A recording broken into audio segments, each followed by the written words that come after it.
Was it his, mugshot? I think it was a mugshot, yeah. Did you see that as well? Yeah, first picture that comes up. Pow! Yeah, all the stuff that he's done in mugshot. Oh, well. Too bad, so sad. I'm sorry, David Cassidy. Anyways, yeah. Florida police say women got into a violent fist fight over Partridge Family cast member David Cassidy. Not a whole lot is known about the women, other than that their lives are a billion times sadder than anything you could possibly imagine. Go on. Anti-torture demonstrators gathered outside of Dick Cheney's home. Right. So he tortured them. Let's just wrap up the news. A new study suggests that being a worrier is a sign of high intelligence. Yeah, no, that's kind of encouraging. If you're if you're someone that frets and thinks about all things at all times. Man, we're geniuses. Yeah. No, I'm always worried about everything. I mean, look, it's a horrible way to go through life, worrying about absolutely everything, whether it's work or home or family or relationships or imminent death because of some disease or something like that. But here's the thing. This new study suggests that there is an upside to being somebody that worries a lot. It suggests that worrying is a sign of extremely high intelligence. In a related story, Kim Kardashian, not a care in the world. Gone. I don't even know what that means. I think about stuff all the time. 64 students at Dartmouth College were caught cheating in an ethics class. Oh, they cheated on an ethics test, on an ethics exam. Oh, not only do they all receive honorary black belts in irony, but they've all been offered full scholarships to Dartmouth Law School. All right, then. Let's talk about the State Department and their definition of the conflict we're in at the moment. We are not at war with radical Islam. We are at war with people over a variety of causes that we can't really explain. Did you see this? Last night on Fox, Martha McCallum kind of went after State Department spokesperson Marie Harf on why the administration refuses to say we're at war with radical Muslims. McCallum asked her what the leaders have said in Canada and Australia and Paris, where they have felt it potently and personally. They've all said quite clearly the battle is against Islamic extremism. Why is that so hard to say? State Department says it's not hard to say, but it's not the only kind of extremism we face. I would recommend folks looking at this administration's counterterrorism record. I would remind people that more terrorists who claim to do acts of violence in the name of Islam have been taken off the battlefield in this administration than any other previous one because of our counterterrorism operations and our efforts that we put in place. But that's not the only way you counter this kind of extremism. Much of it is Islamic. You're absolutely right, but some of it is not. So we're going to focus on all the different kinds of extremism with a heavy focus on people who do this in the name of Islam.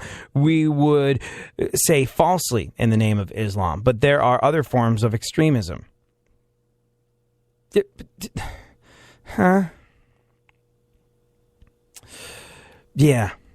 When pressed for an answer, when she said, tell me what other forms of extremism are particularly troubling and compelling to you right now, she said, well, look, there are people out there who want to kill other people in the name of a variety of causes. Of course, we are most focused on people doing this in the name of Islam, and we've talked about with ISIL, part of our strategy to counter this extremism is to have other moderate Muslim voices stand up and say they don't represent our religion. They speak up for their religion more than we do, certainly, and we need those voices to stand up, in addition to all the other efforts we're undertaking. Really? Remember when we started the show, we were talking about how there's all sorts of plans that can get you there, and one plan might seem to be the opposite of the other, no matter what your specific goal is. Maybe you're looking to get in shape. Maybe you're looking to improve your financial situation. Maybe you're working on your relationship. Maybe you are battling terrorists. But there's all sorts of plans that can get you where you're going. Not having a plan, not giving something a name, not specifically standing up against whatever it is that's plaguing you, not recognizing what's happening. That's just a world of trouble. Look, if your life is in a place that you don't like, you can't look at it like a garden, seeing weeds growing and strangling everything that's good in your garden and just say, there's no weeds. We're not going to call them weeds. We're just going to sort of try and we're just going to try and make the garden grow. But there's weeds. No, there's not. There's no weeds. You can't say there's no weeds, there's no weeds, there's no weeds. You got to pull them out and get on with your life.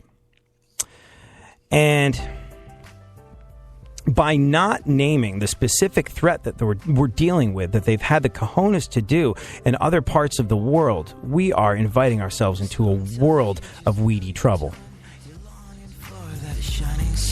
You walk these streets most every day. You're waiting to get washed away.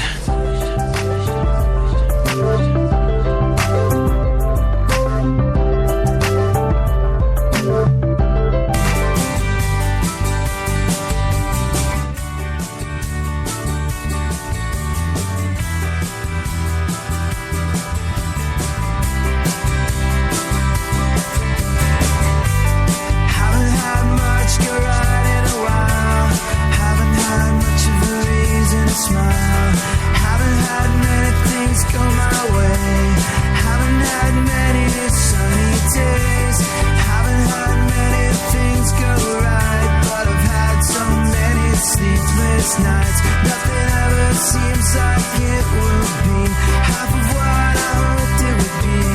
So just this one time, please let things go my way. So just this one time, please let it be a better day. So just this one time, please don't let anything go wrong. So just this one time, please let me sing a happy song. Never wanna get my hopes up high, and I can't fail if I don't try. So I won't get up and I'll stay inside. Things are so much better when I hide, and it's so much easier in this place, 'cause it keeps me here and it keeps me safe. But if I get up and try again, it would be so nice just once to win. So just this one time, please let the things go my way. So just this one time, please let it be a better day. So just this one time, please don't let anything go wrong. So just this one time, please let me sing a happy song. If I get up again, it would be so nice just once to win.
right, but I think that I would feel better if I could smash all your fingers so you could never touch a guitar again and make that horrible thing that you so laughably call music. That's not what the word music means, that's not how you use it. You gave it a shot, you tried your best just sucked without enough, so hang it up, just give it up. It's time somebody lets you know that you will never be good enough. You will never be one of us, you will never be good enough, you know why? Your band sucks, and you're going nowhere, and that's why no one cares.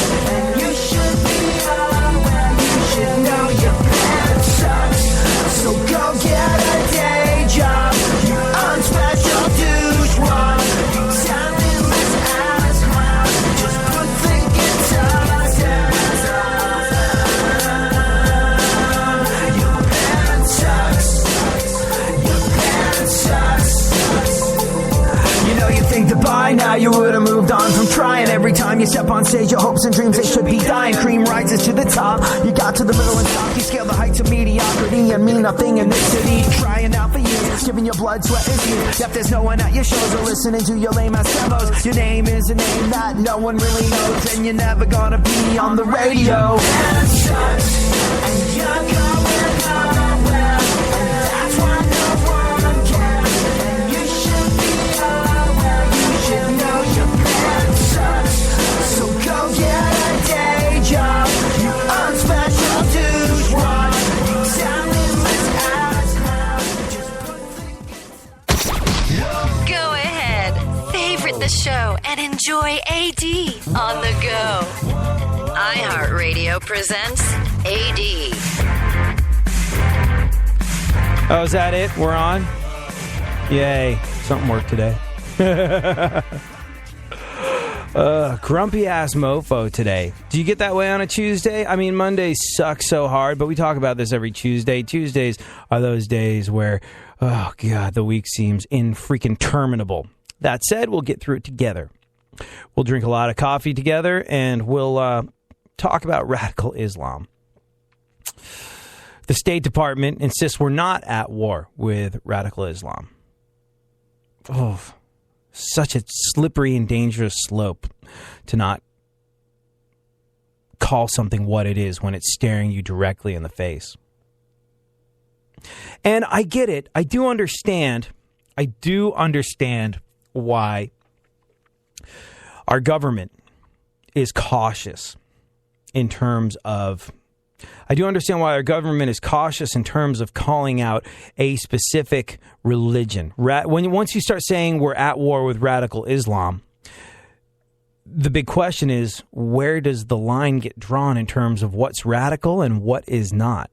And we as Americans we don't have a long history of level-headedness in times of war. You know, like in World War II, where we rounded up Japanese folks and put them in camps. Or World War I, where there was tremendous anti-German sentiment. To the point where Americans gathered dachshund dogs, and stoned them to death. So we as a country don't have a history of operating with a clutch fully engaged when it comes to wars. And because we've proven this time and time again, and let's forget what our government did when they rounded up Japanese folks and put them in camps during the Second World War. Let's just go back to what the public did during the First World War when they stoned innocent dogs to death because they were genetically speaking of a dog lineage from Germany. That so unbelievably reprehensible. And when you look at stuff like that, you go, ooh, man, it's easy to turn a society into something that is illogically hateful, I think is the best way of describing it. Like if you can take a society and get them to fear something, there's incredible things that can be done. Look, Germans are widely regarded as being kind of smart, yet Hitler was able to convince them that it was time to wipe out Jews. So I understand why they use the words sparingly in terms of our conflict with radical Islam. And I understand why they continue to say, hey, just, so we're clear on this. not all people that practice Islam want to behead us. I get that. But they're also not being realistic with the way they look at the situation. It's great to get moderate Islam to stand up, but moderate